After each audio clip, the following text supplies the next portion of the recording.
हमने पूरी दुनिया को दिखा दिया कि हम कितने बड़े ड्रामे और दोगले लोग हैं। एक अदालत है, मिन्नत समाजत करिए कि मुल्जिम हाजिर हो जाए, मुल्जिम हाजिर हो जाए, और हाई कोर्ट को घेर लो, आगे लग जाएंगी मुल्क में, पता नहीं ये हो जाएगा वो हो जाएगा। अरे बोटा फांसी चढ़ गया।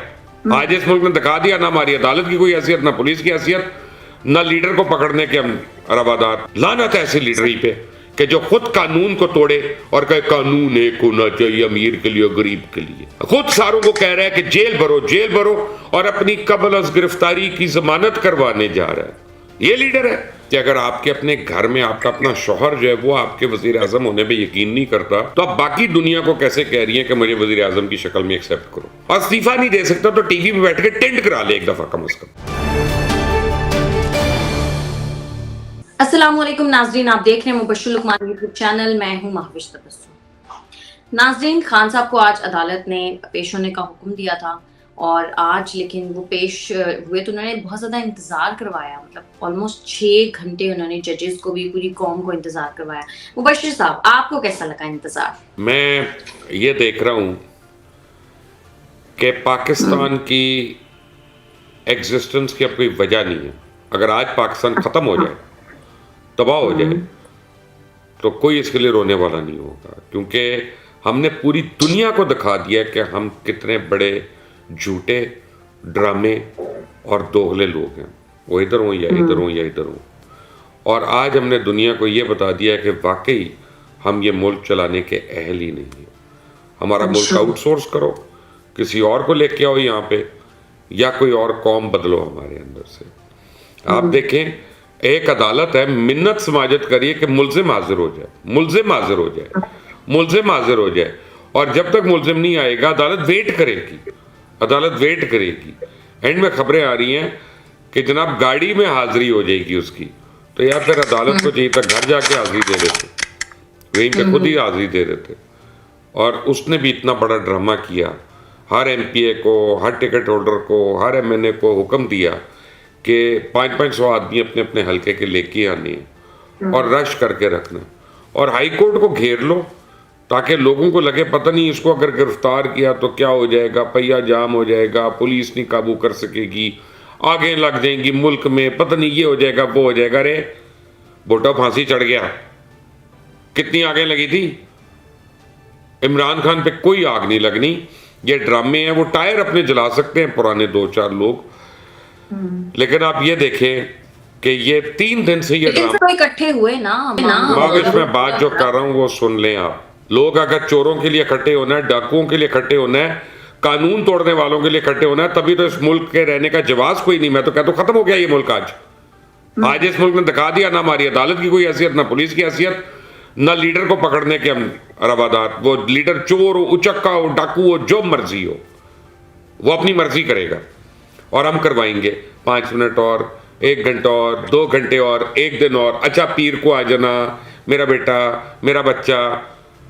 हमें तो ऐसे ऑर्डर्स मिलते हैं सारों को, बाकियों को, कि अदालत अपना यूं खड़े हो तो सीधे खड़े हो।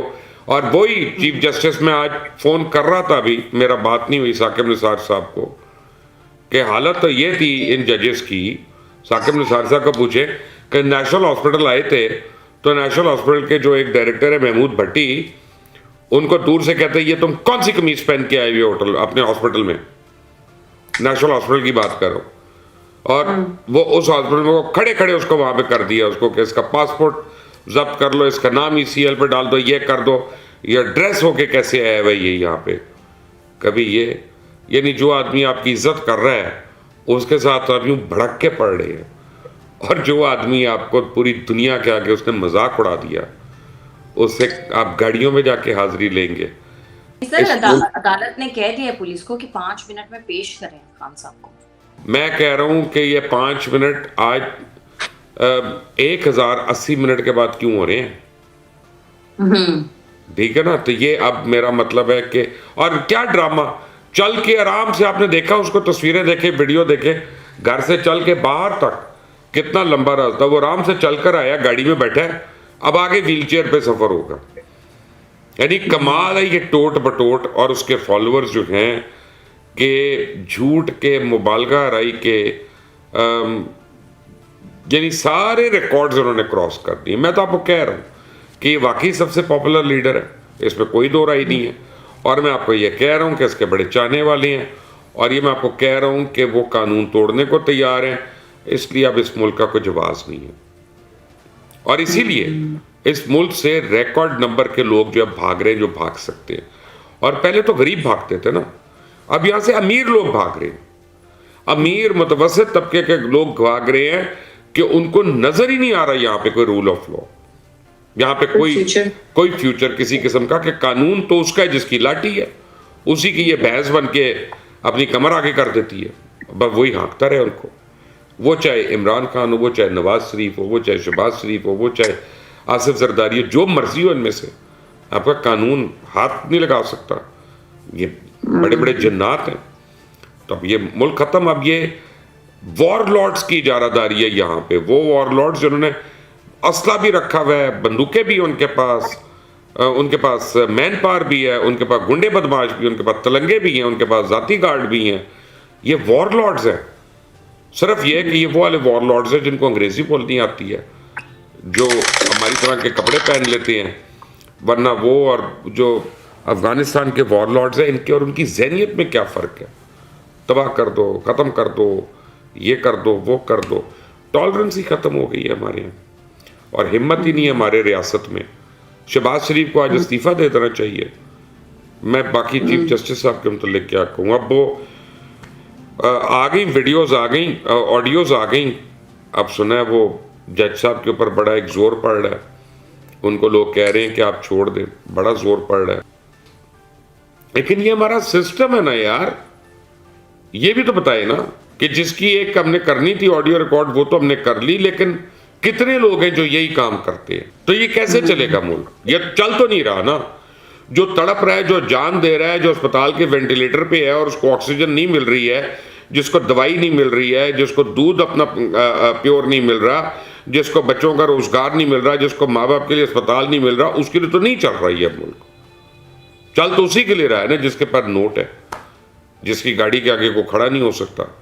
जो हर यानी आप ये देखें, अगर ये कोई और मुल्क होता दुनिया का, आपको पता है अभी तक कितनी ट्रैफिक वायलेशंस पे लोगों ने उठाए जाना था, पकड़े जाना था, उनको फाइन होना था, क्योंकि कोई डिपार्टमेंट ही नहीं चल रहा इस मुल्क में। क्या क्या ड्रामा है ये हमने सबको ये दिखाया है that we are a lawless country. We don't give a shit about the law, we don't care about the law. Law हमारी घर की रखेल है। लॉ वो हमारी है जिसके साथ हमने जो करना है गंद करें हम करें। Law and justice in Pakistan are distant cousins and they are not even talking to each other. ये है हकीकत हमारे मुल्क की। लानत है ऐसे लीडरी पे कि जो खुद कानून को तोड़े और कहे कानून एक होना चाहिए, अमीर के लिए गरीब के लिए। आए खुद सारों को कह रहा है कि जेल भरो और अपनी कबल अज गिरफ्तारी की जमानत करवाने जा रहा है। ये लीडर है। कह रहा था कि नहीं मैंने नहीं करानी, आज कर लो गिरफ्तार, मुझे मेरे से शुरू कर लो। नहीं, अपने बच्चों से कर लेता, नहीं, दूसरों के बच्चे गिरफ्तार हो, उनके सर फटे, अपनी औरतों का दबे, नहीं वो तो हाउसवाइफ्स हैं, तो दूसरों की क्या, कहां से बाजार से लेके आई हो तुम औरतें जिनको गिरफ्तारियां दिलवा रहे हो? ये क्या फर्क है? वो भी इज्जतें हैं, वो भी एहतराम के लिए हैं। नहीं, जिस मुआशरे में आपकी इज्जत अलग हो और वर्कर की अलग हो, आपका वकार अलग हो, वर्कर का अलग हो, आपकी जिंदगी अलग हो, वर्कर की अलग हो, जिसमें आपका कानून अलग हो और दूसरे का अलग हो, वो कोई मुल्क है? ड्रामा है वो। सुन ले बेशक आसिम मुनीर सुन ले, बेशक बंदियाल साहब सुन ले, वो शहबाज शरीफ को तो मैं कुछ समझता ही नहीं। ये सुन ले और जवाब दे दे मेरी बात का। ये दोनों कोई जवाब नहीं है उनके पास, कोई जवाब नहीं है। सर आज मेरी बहन ने मुझे मैसेज किया, वो दुबई में रहती हैं। वो ये कहती हैं कि उनके ऑफिस में जितने इंडियंस हैं वो ये कह रहे थे कि हमारा मुल्क बहुत जल्द बैंकरप्ट होने वाला है, और वो मशवरा दे रहे थे अपने तमाम पाकिस्तानी लोगों को कि अपनी अपनी फैमिलीज का अगले 4-5 महीने का जो राशन है उनसे कहीं घर में इकट्ठा कर लें, क्योंकि महंगाई इतनी ज्यादा होने वाली है कि पाकिस्तान में रहना मुश्किल हो जाएगा। तो वो मुझे कह रही थी मैं आपसे पूछूं क्या वाकई ऐसा है? नहीं, ये तो हो सकता है, इसमें तो कोई दो राय नहीं है, लेकिन सबसे बड़ी बात यह है कि 4 महीने के बाद क्या होगा? फिर राशन एग्जैक्टली फिर नहीं लेना होगा। तो बिल्कुल आप अपने हालात नहीं ठीक करने, जेबें भरने की बात करेंगी, आपकी बहन भी, मेरा भाई भी, हर एक जो है ना बाबा, ये इस मुल्क के हालात नहीं ठीक करने। सर इंडियन, मतलब मैं ये कहने का मकसद ये है कि इंडियंस हमारे बारे में ये सोचते हैं, हमारे मुल्क के बारे में ऐसा सोचते हैं कि हमारा वो तो बाबा को गलत सोच रहे हैं, हम खुद सोच रहे हैं ऐसा। वो क्या सोच रहे हैं? उनको देखो, आप ये खत्म कर दो यार, इंडिया इंडिया इसकी लड़ाई कि इंडियंस ये कह रहे हैं तो फलां ये कह रहा है। तुम लोगों को नफरतों में कुछ मिल गया आज तक? लड़ाई झगड़े में कुछ मिल गया? मैं फिर कभी इंटरव्यू दूंगा या प्रोग्राम करूंगा। वो एक मैंने प्रोग्राम किया था इजराइल के टीवी पे, तो पूरी पाकिस्तान के एंकर मेरे पीछे पड़ गए थे, पूरे पाकिस्तान के दानिश्वर मेरे पीछे पड़ गए थे, तज्जियाकार मेरे पीछे पड़ गए थे। ऐसे पड़े थे जैसे मैंने पता नहीं खुदा ना खास्ता उनके मजहब को या इक़्तिदार को कितना चैलेंज कर दिया। क्या किया था मैंने? एक इंटरव्यू दिया था। क्या मैंने कहा था? आज आप इंडिया से इतना, फ्रांस की और इंग्लैंड की 128 साल लड़ाई हुई है, 128 साल, ठीक है ना। अब क्या करते हैं? अब वो टनल बनी हुई है अंदर से, ट्रेन भी वहां से जाती है, गाड़ी भी वहां से जाती है। अब वो आपको जहाज की भी जरूरत नहीं है, ऊपर से फेरी भी जाती है। समुंदर के अंदर से उन्होंने टनल बना दिया कि नहीं, हमने तो एक साथ बात कारोबार करना, ठीक है ना। पूरा यूरोप जो है सदियां भरी हुई है इसकी लड़ाइयों की। इटली हो, फ्रांस हो, रोम हो, जो मर्जी, आप जर्मेनिया, आप स्कॉटलैंड, आप इनके यूट्यूब पे जाएं, आप नेटफ्लिक्स देखें, आप फिल्में देखें। अब क्वीन मैरी की उससे लड़ाई हो रही है, किंग आर्थर की उससे हो रही है, रिचर्ड की उससे हो रही, लड़ाई लड़ाई लड़ाई लड़ाई। अब उन्होंने बॉर्डर्स ही खत्म कर दिए। आप यूरोप जाते हैं, आप अपनी गाड़ी पे हाईवे पे जा रहे होते हैं, आप फ्रांस से बेल्जियम एंटर करते हैं तो आपको फोन पे मैसेज आता है, वेलकम टू बेल्जियम। आपको पता चलता है, अच्छा मैं तो बेल्जियम पहुंच गया। आप मुड़ते हैं, आगे जाते हैं, कहते वेलकम टू नेदरलैंड्स। ओह अच्छा मैं हॉलैंड पहुंच गया। भाई ये लड़ाई झगड़ा नहीं है हमारा हल, हमारा ट्रेड हाल है। और ट्रेड कैसे होगा इस मुल्क में जिसमें टॉलरेंस ही नहीं है? टॉलरेंस ही नहीं है, किसी को हम बर्दाश्त ही नहीं करते हैं। वो किसी एक इमरान खान ने एक अच्छे आदमी को अपना फाइनेंस का एडवाइजर लगाया, आतिफ मियां को, उसके मजहब का ले लेके यहां पे अजाब नहीं हो गया इस मुल्क में? वैसे वैसे हर अस्पताल में जो कैथीटर हमारे अंदर लगता है ना, जिससे हमें ड्रिप लगती है, वो भी काफरों की इजाद है। वो जो मशीनें हैं जो अस्पताल में हमारा ऑपरेशन कर रही होती, वो भी काफरों की इजाद है। वो जो एनेस्थीसिया आ रहा होता है, वो भी काफरों की इजाद है। उसमें हमें कोई प्रॉब्लम नहीं है। आतिफ मियां की अपॉइंटमेंट हो, पता नहीं हमें कितना मजा अजाब हो गया हमारे लिए। यार खुदा के लिए grow up, grow up. Intolerant होते हैं और चीज़ों पे, अपने फेथ पे, आप अपने ईमान के ऊपर, आप अपनी इक़्तिदार के ऊपर, आप अपने वैल्यूज़ के ऊपर, कि नहीं यार इस पर कोई ज़ीरो टॉलरेंस है, कि मैं खुदाए वाहिद पे यकीन रखता हूँ, बस वही होगा, मैंने नहीं मानना दो को। लेकिन किसी और को नहीं आप कुछ कहते। वो हिंदू अगर अपने मंदिर में कुछ करना चाहता है, ईसाई अपने गिरजे में कुछ करना चाहता है, यहूदी अपने उसमें टेंपल में कुछ करना चाहता है, भाई अल्लाह ताला लकुम दीनुकुम वलिय दीन। यहाँ तो हमने किसी को समझा ही कुछ नहीं है। हम समझते हैं हम दुनिया के चैंपियन हैं, खाने को पैसा नहीं है हमारे पास। हम समझते हैं हम दुनिया को बताएंगे कि जी ये तनाज़ा कैसे तय होना चाहिए, कश्मीर का, फ़लस्तीन का, उसका, बोस्निया का, यूक्रेन का, रशिया का। वो अपने यहाँ को रोटी तो दे लो यार, फिर लोगों के तनाज़ियां दे फैसले कर लेना। ड्रामा नहीं है। हम किस खुशफहमी का शिकार हैं? हम साइकिल की गोली नहीं बनाते, हम साइकिल की गोली नहीं बनाते, और हम बहुत बड़ी ताकत है जी। और कौन तुमसे डरता है? लोगों को डर सिर्फ यह है कि तुम जब फटोगे तो उनके ऊपर कितना बोझ गिरेगा। यही सच है। सर सदर साहब ने 9 अप्रैल को इलेक्शंस करवाने का ऐलान किया है खैबर पख्तूनख्वा और पंजाब में। तो आपको क्या लगता है, सदर साहब ने जाहिर अपने इख्तियारात का इस्तेमाल किया, आपको लगता है इलेक्शन कमीशन करवा सकेगा 9 अप्रैल को? ये दांतों का कीड़ा निकालने वाला जो, लेकिन उन्होंने बात कहा कि मैं ऐलान भी कर सकता हूँ। ऐलान कर दिया, अब अमल करा दे। अमल नहीं होता ना तो फिर इस्तीफा दे दे, और इस्तीफा नहीं दे सकता तो टीवी पे बैठ के टेंट करा ले एक दफा कम से कम। क्यों? मेरा मतलब है कि पैसे कौन देगा? क्लिनिक बेच के अपने पैसे देगा इलेक्शन के लिए? सिक्योरिटी कौन देगा इसको? ये अपने घर, अपने बच्चों को कहेगा कि सिक्योरिटी दो वहां पे? ये आरओज कहां से लाएगा? यानी ये इलेक्शन कमीशन ने करना है, ये सदर पाकिस्तान ने करना है? पहले उन इदारों से बात तो कर ले जिन्होंने ये करना है कि भाई ये हो रहा है कि नहीं हो रहा, कैसे हो रहा है। फिर ऐलान कर दे अपनी डेट का। और by the way provincial assembly का सदर का मैंडेट है, अभी तो यही नहीं फैसला हुआ, उसका तो मैंडेट ही नहीं है ये। और चलो मैं कहता हूं 1 सेकंड को है, अब करा ले इलेक्शन जरा। अब 9 अप्रैल को बात करेंगे महाविश, जब वो इलेक्शन नहीं होगा, क्या इस शख्स में इतनी गैरत होगी कि रिजाइन कर दे? बिल्कुल भी नहीं। गैरत वाला होता तो बार बार जमान पाक के चक्कर ना मार रहा होता यूं करके। सर मरियम नवाज साहिबा कहती हैं कि मैंने कैप्टन सफदर को बिल्कुल नहीं डांटा, वो आजाद ख्याल है, अपनी मर्जी के मालिक हैं, वो जो चाहे कर सकते हैं। इसके अलावा उन्होंने अपनी जेल की रुदात भी सुनाई है कि 50 डिग्री सेंटीग्रेड में इनको रखा जाता था, फ्राई पैन से वो कपड़े इस्त्री करती थी। क्या कहेंगे आप इस पर? तो मरियम बीबी को चाहिए और ना बताएं, हम रोना शुरू कर देंगे। मैं तो खुद हैरान हूँ। आंसू आ गए मेरे तो ये बातें सुनकर। कही थी डेथ सेल में रखा गया मुझे, मतलब पहली बात यह है कि उनको ये बताना चाहिए कि अगर आपके अपने घर में आपका अपना शौहर जो है वो आपके वजीर आजम होने पे यकीन नहीं करता, तो आप बाकी दुनिया को कैसे कह रही हैं कि मुझे वजीर आजम की शक्ल में एक्सेप्ट करो? ठीक है ना।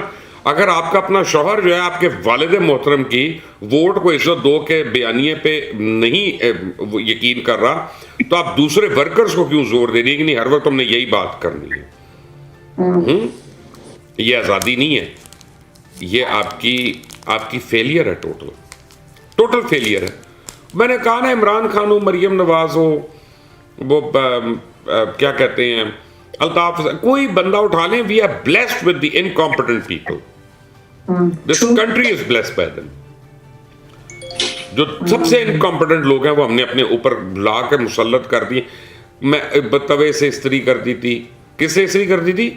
फ्राई पैन से। फ्राइंग पैन कहां से आ गया जेल के अंदर? फिर तो मैं यही सोच रही थी, फ्राइंग पैन कहां से आ गया? अगर उस तरह की जेल में है तो फ्राइंग पैन कहां से आ गया? और फिर आपको जेल में किसके लिए इस्त्री करी थी यार आप? मैं यही सोच रही थी कि मैं तो घर में जब मैंने तो इस्त्री करके पहनने कपड़े हैं। तो मैं तो घर में कपड़े नहीं इस्त्री करके आप अपना मैंने इस्त्री करके पहनने यार, कमाल। लॉन का जोड़ा होगा वो भी इस्त्री करके, और जेल की अपना, इसका मतलब मैं जेल की वर्दी में नहीं थी, इसका मतलब उस तरह कैदियों की तरह नहीं रखा गया। ठीक है ना। दूसरी बात ये, गर्मी वर्मी मैं मानता हूं जरूर होगी। देखिए, मैं मरियम नवाज की इस हद तक मैं बात मानूंगा कि वो जेल उन्होंने देखी है और वो गई है जेल, और वो मुश्किल है, और इमरान खान जो है वो उसको वो ताना दे सकती है कि वो बगैर बाहर से इतना डर रहा है। ताने मत दे, जेल भरो के। वो लोगों को ये बता रही है कि जेल तुम्हारे लिए आसान नहीं होगी, ये तो मैं मानता हूं, इसमें तो कोई दो राय नहीं है। लेकिन ये कहना कि मैंने ये किया, तो खुदा के लिए यार मत रुलाओ। मैं मार्वल की फिल्में वैसे भी तो देख ही लेते हैं। सर ख्वाजा आसिफ साहब ने आज एक और अहम नुक्ता उठाया। वो कह रहे हैं कि खान साहब का प्लस्तर अभी तक उतर क्यों नहीं रहा है। इतनी मैं कहता हूं कि प्लस्तर उतर जाते हैं। सर क्यों इतनी देर लग रही है आपके ख्याल में? वैसे मावी, जब कोई सो रहा होता है ना, उसको तो आप उठा लेती हैं। अच्छा, लेकिन जो शख्स उठा हुआ हो और ड्रामा कर रहा हो सोने का, उसको कैसे उठाएगी? हंसा दूंगी इसको। तो बस आप फंसा दें इमरान खान को, वोट नहीं रहा। सर साइफर की तहकीकात के लिए अपीलें समाअत के लिए मुकर्रर कर दी गई हैं, और अहम बात यह है कि जस्टिस काजी फायज ईसा इसकी समाअत कर रहे हैं। इस केस का मुमकिन नतीजा आपके ख्याल में क्या निकलेगा? मैं तो बात ही नहीं करूंगा इस पर। उसकी वजह है कि जस्टिस काजी फायज ईसा जो है बहुत ही रिस्पेक्टेबल जज है। अच्छा, बहुत ही काबिल जज है। और उनके बारे में जो एक बात हम श्योरिटी से कह सकते हैं वो ये है कि वो तो किसी का प्रेशर नहीं ले सकते, ना वो लेंगे ना वो बर्दाश्त करेंगे। अगर किसी ने उनको बात भी करने की कोशिश की, वो उसको उठा के अंदर डाल देंगे। अच्छा, तो मैं तो उनके मतलब क्या सराई भी नहीं करूंगा भाई। वो कह देंगे कि ये मेरे अदालती फैसले पे इसने असरअंदाज होने की कोशिश की, इसको तो अंदर करो। ओके। काजी फायज ईसा बहुत इंटेग्रिटी वाले इंसान है, और काजी फायज ईसा से हम सिर्फ और सिर्फ जस्टिस एक्सपेक्ट करते हैं। ओके। सर खान साहब ने यके बाद दीगरे मंजर आम पर आने वाली तमाम जो ऑडियो विजुअल लीक्स हैं उनके तदारुक के लिए चीफ जस्टिस समेत सुप्रीम कोर्ट के तमाम जजेस को खत लिख दिया है। क्या लगता है आपको, कुछ होगा इस पर? खान को थोड़ा वेट करना चाहिए कि अभी जो आने वाली है ना, पहले उनका भी एक साथ आ जाती है, उसके बाद एक ही खत लिखेगा, बार बार खत लिखेगा। अभी जो वो जज साहब की आ गई, उसके मतलब क्या होगा? पहले तो चीफ जस्टिस उसका कुछ कर ले, ठीक है ना। ये छोड़ें यार, ये ऑडियो वीडियोस पे तो मुल्क चल रहा है, खुदा के लिए आप देखें, यही इस मुल्क का हाल है। यही तो मैं कह रहा हूँ, कोई हमारे पास रीजन नहीं रहा ये हम कहें कि हम यार सही मुल्क चला सकते हैं। हम नहीं चला सकते, ऐसा ही है। हम इंसाफ ही नहीं कर सकते तो मुल्क कैसे चलेगा? चले हम दुआ तो कर सकते हैं, हम सिर्फ दुआ करें। आप करें दुआ। ठीक है मुबश्शिर आप साहब, मैं भी आपको मैं एक बात कहूँ, आप पर्थ में बैठिए ना, आप दुआ कर सकती हैं। जो शख्स इस वक्त बलूचिस्तान में बैठा है और उसको रोटी नहीं मिल रही ना, या वो रोजगार ढूंढ रहा है, जो राजनपुर में है जिसको अस्पताल की सहूलत नहीं है, जो फाटा में और उसके स्कूल की सहूलत नहीं है, सिलेबस की सहूलत नहीं है, उसके भी दिल से जरा दुआ सुनना क्या निकल रही है। बदुआएं दे रहे हैं लोग। सर मैं उन सबके लिए दुआ करूंगी, बिकॉज मैं अभी इस बार जब पाकिस्तान से होकर आई हूँ तो मैं बड़ा दिल खराब अपना लेकर आई हूँ वापस, मायूस होकर। ठीक है, बहुत शुक्रिया आपका मुबश्शिर साहब आज के लिए। आज के प्रोग्राम से इतना ही। अगर आपको वीडियो पसंद आती है तो चैनल को कर दें लाइक, सब्सक्राइब और शेयर, और अपनी कीमती राय से हमें जरूर आगाह कीजिएगा। हमें इजाजत दें। अल्लाह हाफ़िज़।